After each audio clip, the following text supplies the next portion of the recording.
Salut chers auditeurs, salut chères auditrices, bienvenue dans Sans Algo, le podcast qui vous en fait découvrir d'autres. Vous écoutez la version longue avec de la reco et de l'actu. Je suis Mathilde Mélin, journaliste pour Slate.fr et amatrice de podcasts qui se dégustent, de retour après une semaine d'absence, pour ça. Dans ce 38e épisode, on va pousser la porte des plus grandes cuisines de France, mais avant ça, les actus de la semaine.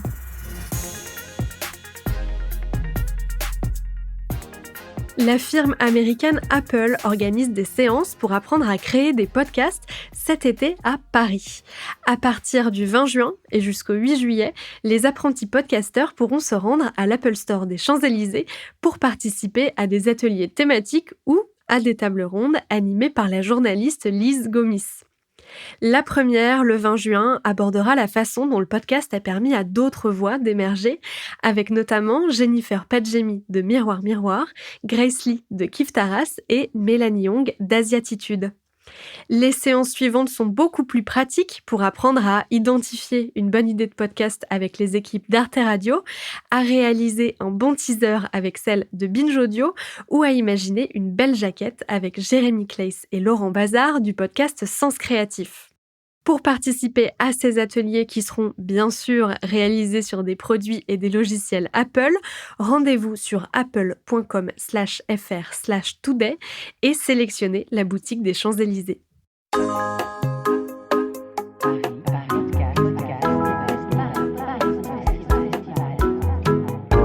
Paris Podcast Festival à la Gaîté Lyrique. Amis podcasteurs et podcasteuses, c'est le moment de réfléchir à candidater pour des compétitions officielles. Le festival Longueur d'onde vient d'ouvrir les candidatures pour ces 2 prix. Grandes ondes pour les projets rémunérés, pour lesquels vous avez été rémunérés, et petites ondes pour les projets bénévoles, que ce soit en podcast ou en radio. Vous avez jusqu'au mois d'octobre pour présenter vos œuvres, ça va, il y a le temps. Pour le Paris Podcast Festival, en revanche, le timing est beaucoup plus serré. Les candidatures seront ouvertes entre le 28 juin et le 11 juillet. Le festival a d'ailleurs fait d'autres annonces, comme par exemple la création d'un prix dédié aux podcasts de marque, un partenariat avec CB News sur la journée réservée aux professionnels et la venue de podcasteurs canadiens, puisque le balado sera mis à l'honneur de cette 5e édition.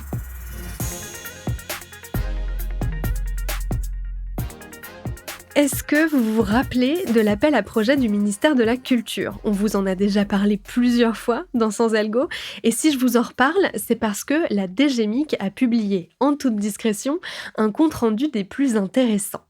On y apprend, par exemple, que 1767 dossiers ont été proposés par 1580 personnes au total, mais que 72 dossiers ont été écartés parce qu'ils ne correspondaient pas au règlement. On y apprend aussi que 70% des dossiers demandaient l'aide maximale de 5 000 €, que les gagnants sont majoritairement des gagnantes et que 53% des projets primés sont écrits par des auteurs et autrices vivant en Île-de-France. À noter aussi, seuls 5 des 113 dossiers gagnants sont portés par des personnes n'ayant jamais fait de podcast auparavant. Je vous mets le lien vers ce compte-rendu dans la description de l'épisode. Je pense que ça pourrait être utile de l'analyser de plus près si vous comptez candidater au prochain appel à projet du style. Si tout va bien, il devrait cette année être doté d'1 million € au lieu de 500 000 en 2021.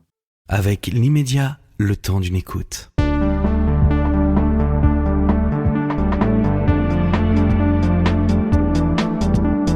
Mathieu Kassovitz, on se dit pas bonjour dans la vie, on va pas se dire bonjour ici. Après Sébastien Coé, c'est au tour d'un autre animateur de radio de lancer sa boîte de production de podcasts. Il s'agit de Frédéric Tadei, bien connu des auditeurs d'Europe 1, entre autres. À la tête de l'Immédiat, L-Y-M-E-D-I-A-S, à ne pas confondre avec Louis Média, il a déjà lancé 5 podcasts, dont le Club des Poètes sur la poésie.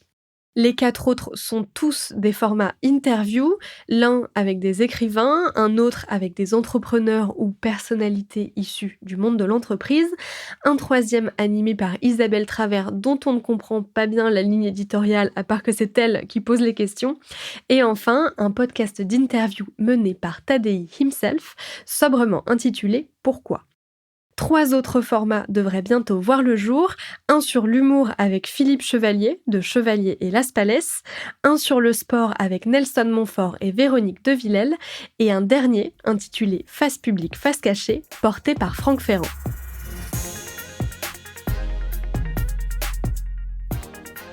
Je sais que quand on écoute Sans Algo, on a le sentiment que je passe ma vie à écouter des podcasts. Alors, c'est partiellement vrai, on va pas se mentir, mais je fais aussi d'autres choses de ma vie, comme par exemple cuisiner, manger, aller au restaurant et remanger. Parce que oui, comme toute personne sensée, j'adore la bouffe et tout ce qui tourne autour. Chaque année, je regarde Top Chef religieusement parce que j'adore voir comment les chefs imaginent un plat et quels ingrédients ils associent à quelle émotion. Je suis toujours un peu fascinée par leur créativité et par leur capacité à transformer un souvenir banal en plat signature. Genre, quand j'étais petite, ma mère me faisait des pâtes à la tomate, moi, je vais faire une version 3 étoiles avec des produits de dingue et des idées complètement folles. À chaque fois que je regarde l'émission, je me demande comment on développe cette capacité et ce qui fait que un ou une chef a une identité assez forte pour faire de la cuisine avec un style. Et comme toujours, quand je me pose une question, j'ai cherché un podcast qui m'aiderait à comprendre tout ça. Et j'ai pas cherché très loin parce que c'est un podcast que j'écoute depuis un moment et que j'adore. Il s'agit de Chef, au masculin pluriel, un podcast lancé par la boîte de prod Nola Media en juin 2020. Dès le tout premier épisode, consacré à Olivier Belin, un chef breton, j'ai adoré l'approche du journaliste David Ordonneau. Il propose aux chefs de parler non pas de leur plat signature ou de leur carrière de chef, mais de toute leur vie. Il leur ouvre son micro pour un autoportrait d'une 40aine de minutes et ça donne le temps de mieux connaître le chef et, par capillarité, sa cuisine. Comme dans le premier épisode avec Olivier Belin donc, chef 2 étoiles, qui commence par raconter comment il s'est retrouvé dans ce métier.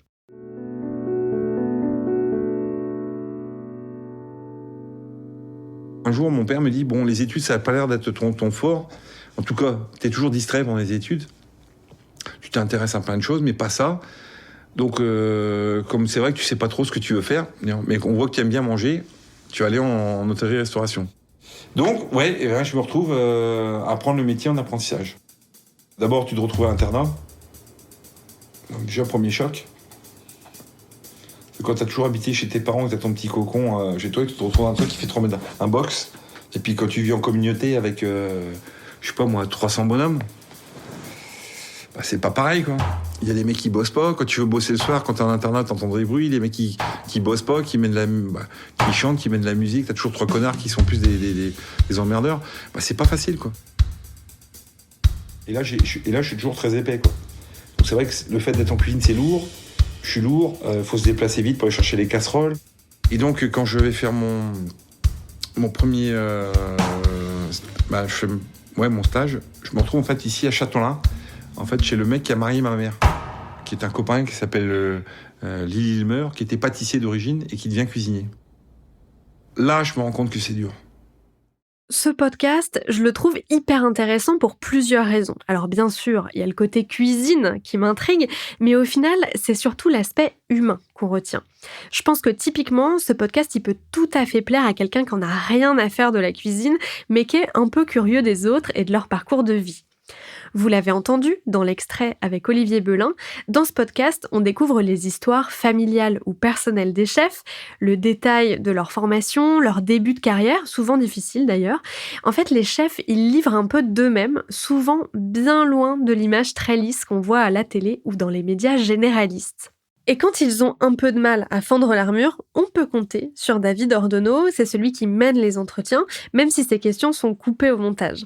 On l'entend très peu pendant les épisodes, mais au début et à la fin, il fait toujours des petits éditos pour nous présenter le ou la chef du jour et nous plonger dans l'ambiance de l'interview, comme dans cet épisode avec la lyonnaise Marie-Victorine Manoa. Marie-Victorine est donc l'une de ses héritières, une fille qui s'est saisie justement de ce patrimoine pour le mettre à sa sauce. Bon, avant de s'en saisir et pour voir justement par quel bout l'empoigner, elle est allée voir ailleurs, elle a voyagé, elle s'est mesurée à des sommets. Elle est allée suer, mâchoire serrée, au Noma ou chez Alex Atala, elle a plongé dans Manhattan avant d'être rappelée par ses origines. Car niveau héritage, je vous le disais en plus des mères, Marie-Victorine doit gérer l'autre côté. Son père tient à Lyon une institution, le Mercière, rue Mercière, et c'est dans ce bouchon que Marie-Victorine, collée à papa, a fait ses premiers pas. Ça, c'est pour le brief de départ. Cet épisode a été co-réalisé avec Nathan Cohen, qui n'est pas le dernier pour se faire un tablier, mais qui signe surtout toutes les musiques et les ambiances de cet épisode. Marion Cazes est à la programmation, enfin là elle doit être au restaurant. Moi je suis David Ordono et me voilà donc au Lyonnais. Marie-Victorine s'est assise face à moi dans la salle à l'étage, dans les miroirs et les boiseries. Elle porte une vareuse et elle a ce regard voilé par la fatigue, mais cette voix énergique et déterminée. Elle est crevée, mais elle en veut encore, les bras marqués par les fourneaux et les couteaux, très sensibles, mais d'un genre qui ne lâche pas. Voici l'histoire de Marie-Victorine Manois. Malgré son titre, chef ne met pas en avant que des chefs. Depuis quelques mois, certains épisodes estampillés autour des chefs donnent la parole à des personnes qui bossent dans le milieu de la cuisine, mais qui sont pas forcément à la tête de leur brigade. Il y a par exemple un sommelier, un maître d'hôtel, une photographe culinaire ou un critique gastronomique. Alors évidemment, vu mon job, cet épisode avec Emmanuel Rubin fait partie de mes épisodes préférés de la série parce que critique gastronomique et critique de podcast, en fait, c'est pas si éloigné que ça. Mais je pense qu'il pourrait vous plaire à vous aussi, même si vous n'êtes pas critique, parce que ce journaliste qui bosse au Figaroscope a une approche de son métier pour le moins intéressante. La critique gastronomique, c'est vraiment essayer de montrer en quoi un restaurant, j'ai bien un restaurant, pas la cuisine, même si ça en fait partie, est toujours un peu le miroir de l'époque. Et vice-versa, nos temps viennent infuser l'assiette. Et le critique gastronomique, c'est celui qui sait capter ce moment-là. Donc ramener le restaurant dans son époque, dans son genre, et puis jamais le réduire à la seule assiette. Et c'est un des gros soucis de la critique gastronomique, c'est qu'on s'aperçoit quand on la lit, que nombre de personnes se focalisent sur l'assiette. Et c'est absolument dingue. Parce que un restaurant, c'est beaucoup plus que ça. Ce serait trop simple si c'était une simple affaire d'assiette. Ça se passerait dans les cuisines, ça se passerait chez soi. Un restaurant, là encore, ça paraît une évidence que de dire c'est un décor, un accueil, un quartier, parfois un paysage, bien évidemment un public. La salle, comme on dit, il n'y a pas simplement le service, il y a aussi le public. Ton public, il a du talent ou il n'en a pas. Il va infuser sur le restaurant. Et tout ce que je viens de dire paraît évident sur le papier. Il n'empêche que quand vous lisez des critiques, la plupart du temps, on oublie de vous raconter ça. Les critiques ont la nuque bloquée dans l'assiette. Voilà, vous l'entendez, chef, ça parle de cuisine, mais pas seulement. Ça parle d'histoire de vie, de passion, de notre époque, et aussi des conditions de travail difficiles de celles et ceux qui ont voué leur vie à nourrir les autres. C'est un très chouette podcast qui évolue très bien, il faut le dire. Après des débuts très centrés sur des grands chefs étoilés, des hommes en majorité, il change peu à peu de ligne éditoriale pour nous donner à entendre le monde de la cuisine de façon un peu plus globale. Ça, c'est pour le fond. Pour la forme, il est toujours bien rythmé, il est surtout habillé avec des musiques originales à chaque épisode qui sont composées par un certain Nathan Cohen. C'est assez rare dans le podcast, surtout dans le podcast indépendant comme celui-ci, donc j'ai voulu en savoir un petit peu plus sur comment David Ordono et ses comparses de Nola Media concoctaient ce programme. Je l'ai donc invité au micro de Sans Algo, le voici. Bonjour David Ordono. Bonjour. Pourquoi cette fascination pour le monde de la cuisine et de la gastronomie ? Tout simplement parce que la gastronomie, ça permet de parler de plein de choses. D'une part, il y a une dimension très conviviale, qui est de se dire « venez ». Les chefs sont des gens, ils le disent souvent, qui font pendant que les autres s'amusent.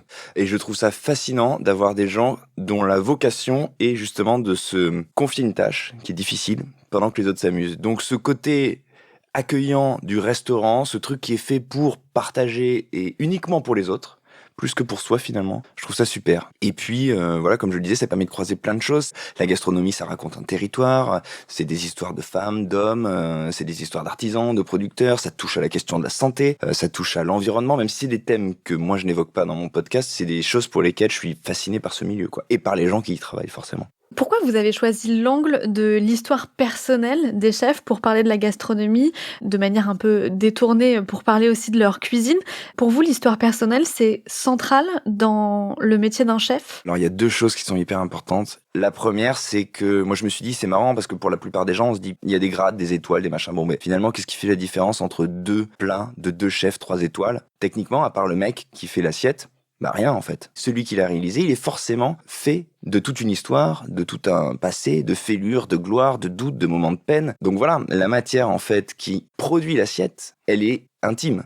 Et après, les deux choses qui sont intéressantes là-dedans pour moi, c'est que faire une idée très simple de dire, vous allez me parler de votre vie du jour de votre naissance jusqu'à aujourd'hui, c'est tout con. Mais quand on a tout l'arc, tout le spectre d'une vie, finalement, on comprend mieux sa cuisine quand on sait quelle enfance il a eu. Et la deuxième vertu de ce truc, c'est qu'on sort du langage des chefs. C'est qu'on sort de ce qu'on leur met dans la bouche depuis 20 ans. À un moment, les gens, je pense, pour se réapproprier la cuisine dans les années 2000, parce que c'était un sujet qui était plus tendance, et grâce à la télévision, ça l'est redevenu. Mais donc, du coup, il y avait un vrai gap culturel qu'il fallait combler. Donc, les gens, on leur a mis plein de mots dans la tête. Alors, il y a plein de gens qui te parlent maintenant de texture, de chaud-froid, n'importe qui sait de quoi on parle. Donc, c'est très bien. Mais moi, j'en peux plus. Et je pense qu'il faut que les chefs se réapproprient leur histoire pour se réapproprier un langage. Les chefs, souvent, ils parlent trop comme des mecs de com. Et ils te racontent un truc, t'as presque envie de dire, attends, oublie ça, dis-moi qui tu es, et je vais comprendre ce que tu cuisines, en fait. Mais du coup, est-ce que c'est pas un peu contradictoire de s'élever contre la starification des chefs qui est faite notamment par la télé et de leur dire je t'ouvre mon micro et tu as 3 heures, que moi je vais résumer en 40 minutes, pour faire ton autoportrait? Alors moi, je m'élève pas du tout contre la starification. Au contraire, je trouve ça hyper bien parce que ça a permis aux gens de se réapproprier une matière. Donc ça, c'est super. En revanche, je pense qu'on est arrivé dans un autre temps. Et moi, en tant que consommateur, franchement, j'en ai soupé qu'on me parle de l'assiette. Parce que finalement, ça remplacera jamais l'expérience. Et donc, je pense qu'il faut aujourd'hui, et qu'on peut en tout cas, aborder la cuisine par un autre biais. Et je pense qu'il y a une appétence de manière générale pour l'histoire, pour l'incarnation, et qu'aujourd'hui, les gens, ils ont envie de se raccrocher à une histoire de vie, à une histoire de destin, à quelque chose de très incarné. Comment ça se passe une interview chef? Aujourd'hui, il y a plein de chefs qui ont des agents. Déjà, est-ce que c'est facile de les contacter, de les convaincre de vous répondre? Et ensuite, techniquement, au moment où vous les retrouvez, comment ça se déroule? Alors, il y a eu plusieurs phases. J'ai la chance de connaître pas mal d'attachés de presse et d'agences du fait de mon expérience et de quelques expériences que j'ai eues autour de ça. Donc ça facilite les choses. En revanche, au début, quand je suis arrivé en disant coucou, j'ai un micro en gros et voilà, et on part et on est personne. Et donc voilà, donc ça n'a pas été si facile que ça par rapport à aujourd'hui où là, c'est carrément l'inverse qui se produit. C'est-à-dire que c'est des gens maintenant qui nous contactent et des très grands et ça, c'est une vraie satisfaction. Après, comment ça se passe? C'est très simple. On arrive en général, soit je suis tout seul, mais c'est plutôt rare si on est deux, et on est face à face, on s'isole et on est assis. Et un chef en fait assis pendant des heures. C'est très rare. Moi, j'ai l'impression qu'on leur fait un croche-patte à chaque fois. Les mecs, ils courent tout le temps. Donc, leur demander de se poser pendant 3 heures, voire plus, les mecs, ils vivent une expérience déjà qu'ils n'ont pas l'habitude de vivre. Et ça les fait dérailler, en fait. Et c'est le premier truc. C'est ce climat. C'est quoi la première question que vous leur posez? Alors, moi, je pose pas de questions. Je pose aucune question. Je sais quelle forme je veux donner aux choses. Mais comme c'est quelque chose qui repose sur la vie de quelqu'un, techniquement, moi, je ne sais pas. Si le mec va me parler spontanément de choses intimes ou s'il va rester en surface, ça, je le sais pas d'avance. Et je sais pas tout ce qu'il va me révéler non plus. S'ils sont très connus, quand même, j'ai une bonne connaissance de ce milieu-là, donc je les connais tous plus ou moins. Mais par contre, encore une fois, il y a un degré de confession que je peux pas soupçonner. Quand j'arrive, je leur dis, OK, racontez-moi l'ambiance, racontez-moi comment c'était au premier jour de votre vie. Et ça part. Comment vous choisissez vos invités? Qu'est-ce qui vous fait vous dire « Ah, ça pourrait être un bon épisode de Chef ». Pour répondre honnêtement, c'est l'histoire qui compte. Évidemment, il faut que la cuisine ait un intérêt, mais finalement, le plus important là-dedans, c'est de faire des portraits d'une vocation, d'un homme ou d'une femme qui à un moment a décidé de vouer sa vie à quelque chose qui est extrêmement exigeant, dur, physique, tu t'engages en cuisine, donc c'est voilà. Et donc c'est plus faire le portrait de cette énergie-là, de cette vocation, de savoir comment elle s'est construite. Partant de ce principe, ce qui compte, c'est l'histoire. Donc comme j'en sais peu, j'ai parfois des pressentiments. Olivier Belin, je reviens à ce truc parce que c'est un peu fondateur, c'est notre premier épisode. Je suis allé déjeuner chez lui une fois, il était en train de fumer une clope à la fin du service, devant son resto, je suis passé, on a parlé, je pense, 1 minute d'échange, je me suis dit waouh. Et il m'a raconté qu'il avait mal au dos, que c'était compliqué pour lui en ce moment.